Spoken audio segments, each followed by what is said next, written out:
Hi friends, എല്ലാവർക്കും പുതിയ വീഡിയോയിലേക്ക് സ്വാഗതം. ഇപ്പം പലർക്കും സംശയമാണ് ജിമ്മിൽ പോയാൽ ഹാർട്ട് അറ്റാക്ക് ഉണ്ടാകും. ഉറപ്പായിട്ടും ഹാർട്ട് അറ്റാക്ക് ഉണ്ടാകും. നിങ്ങളുടെ ലൈഫ് സ്റ്റൈൽ ശരിയല്ലെങ്കിൽ നിങ്ങൾ ഓഫീസിലല്ല എവിടെ ഇരുന്നാലും നിങ്ങൾക്ക് ഹാർട്ട് അറ്റാക്ക് ഉണ്ടാകുന്ന കാര്യം വളരെ സത്യമായ ഒരു കാര്യമാണ്. ജിമ്മിൽ വർക്കൗട്ട് ചെയ്യുമ്പോൾ കുഴഞ്ഞു വീഴാനുള്ള പ്രധാനമായിട്ടുള്ള കാര്യങ്ങൾ എന്ന് പറയുന്നത് പ്രോപ്പറായിട്ട് വാമപ്പ് ഇല്ല. മിക്ക ജിമ്മിലും കാണും വാമപ്പ് ചെയ്യാതെ നേരെ വന്ന് വെയിറ്റ് ട്രെയിനിങ് സ്ട്രെങ്ത് ട്രെയിനിങ് ചെയ്യുന്നത്. പ്രോപ്പറായിട്ട് വാമപ്പ് ചെയ്യാതെ നിങ്ങൾ ഒരിക്കലും ഈ സ്ട്രെങ്ത് ട്രെയിനിങ്ങോ വെയിറ്റ് ട്രെയിനിങ്ങോ ചെയ്യാൻ ഒരിക്കലും പാടുള്ളതല്ല. രണ്ടാമതായിട്ട് ഈഗോ ലിഫ്റ്റിങ്. മിക്ക ചെറുപ്പക്കാരും കാണും ജിമ്മിൽ വന്ന് വർക്കൗട്ട് ചെയ്യാനായിട്ട് 2-3 ആഴ്ച കൊണ്ട് റോണിക്കോളിൻ്റെ കൂട്ടോ അർണോൾഡിൻ്റെ കൂട്ടോ ബോഡി ഉണ്ടാക്കാൻ വേണ്ടി വരും.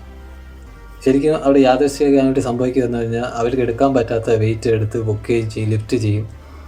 സ്വാഭാവികമായിട്ട് മസിൽ ഇഞ്ചറി ഉണ്ടാകാൻ ചാൻസ് കൂടുതലാണ്. ശരീരം കുഴഞ്ഞു വീഴും. ഇത് കൂടുതൽ അപകടത്തിലേക്ക് കൊണ്ടെത്തിക്കുകയും ചെയ്യും. അടുത്ത് നിൽക്കുന്ന 20 കിലോ അടിച്ചെങ്കിൽ ഞാനൊരു 40 കിലോ അടിക്കാം എന്നുള്ള കാര്യം മനോഭാവം, അത് നിങ്ങൾക്ക് നിങ്ങളുടെ ബോഡി വീക്കാവുന്നല്ലാതെ അതുകൊണ്ട് നിങ്ങൾക്ക് അപകടം സംഭവിക്കുന്നതല്ല, യാതൊരു പ്രയോജനമില്ല. തുടക്കക്കാരെപ്പോഴും നിങ്ങളുടെ റെപ്യൂട്ടേഷൻ കൂട്ടി വെയിറ്റ് കുറച്ച് ചെയ്യുന്നതിനായിരിക്കും തുടക്കത്തിലുള്ള ബിഗിനേഴ്സിന് ഏറ്റവും നല്ലത് വർക്കൗട്ട് ചെയ്യാനായിട്ട്. മൂന്നാമതായിട്ട് നിങ്ങളുടെ പ്രോപ്പറായിട്ടുള്ള സ്ലീപ്പ്. നിങ്ങളുടെ ഉറക്കം ശരിയല്ലെങ്കിൽ നിങ്ങളുടെ മസിൽ ഒരിക്കലും റിക്കവർ ആകത്തില്ല. അപ്പോൾ പ്രോപ്പറായിട്ട് ഉറങ്ങണം. ഡെയിലി ഒരു 7 to 8 അവറെങ്കിലും നിങ്ങൾ ഉറങ്ങേണ്ട കാര്യം വളരെ അത്യാവശ്യമാണ്.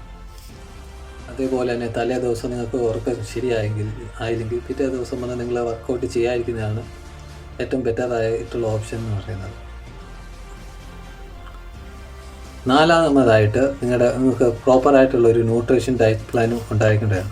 അപ്പോൾ നിങ്ങൾ പ്രോപ്പറായിട്ടൊരു ന്യൂട്രീഷൻ അല്ലെങ്കിൽ ഡയറ്റ് പ്ലാൻ അല്ല നിങ്ങൾ ജിമ്മിൽ പോകുമ്പോൾ ചെയ്യുന്നില്ലെങ്കിൽ സ്വാഭാവികമായിട്ട് നിങ്ങൾക്കത് ദോഷം ഉണ്ടാകാനുള്ള ചാൻസ് വളരെ കൂടുതലാണ്. നിങ്ങൾ പ്രോപ്പറായിട്ട് വർക്കൗട്ട് ചെയ്തിട്ട് നിങ്ങൾ ഉള്ള പ്രോസസ്ഡ് ഫുഡും കാര്യങ്ങളൊക്കെ കഴിക്കുകയാണെങ്കിൽ സ്വാഭാവികമായിട്ട് നിങ്ങൾക്ക് ഹൃദയസ്തംഭം, ഹാർട്ട് അറ്റാക്ക് പോലുള്ള കാര്യങ്ങൾ ഉണ്ടാകാനുള്ള വളരെ ചാൻസ് കൂടുതലാണ്. നിങ്ങൾക്ക് പ്രോപ്പറായിട്ട് ഡയറ്റ് ചെയ്യാനും ന്യൂട്രീഷന് വേണ്ടി നിങ്ങൾക്ക് നല്ലൊരു കോച്ചിനെ തീർച്ചയായിട്ടും സമീപിക്കാവുന്നതാണ്. അദ്ദേഹത്തിലൂടെ നിങ്ങൾക്ക് നല്ലൊരു ഡയറ്റ് പ്ലാനും ന്യൂട്രീഷനും നിങ്ങൾക്ക് ലഭിക്കുന്നതാണ്. അഞ്ചാമതായിട്ട് പ്രോപ്പറായിട്ട് സ്ട്രെച്ചിങ്. അതായത് വർക്കൗട്ടിന് ശേഷം നമ്മൾ മിക്ക ജിമ്മിലും കാണുന്ന ആൾക്കാർ വർക്കൗട്ടിന് ശേഷം ബാഗും എടുത്തുകൊണ്ട് പോകുന്നത്. വർക്കൗട്ടിന് ശേഷം നിങ്ങൾ ഏത് പാർട്ടാണോ അന്നത്തെ ദിവസം വർക്കൗട്ട് ചെയ്തത് ആ പാർട്ട് നിങ്ങൾ സ്ട്രെച്ചിങ് ചെയ്യേണ്ടത് വളരെ ഇമ്പോർട്ടൻ്റ് ആണ്.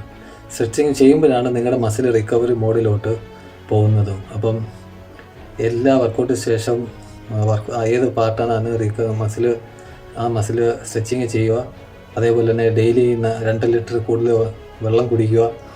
എല്ലാ മാസവും ഒരു തവണയെങ്കിലും നിങ്ങളുടെ ഫുൾ ബോഡി ചെക്കപ്പ് ചെയ്യേണ്ടത് വളരെ അത്യാവശ്യമാണെന്ന കാര്യം ഈ സമയം നിങ്ങളോട് അറിയിച്ചുകൊള്ളുന്നു.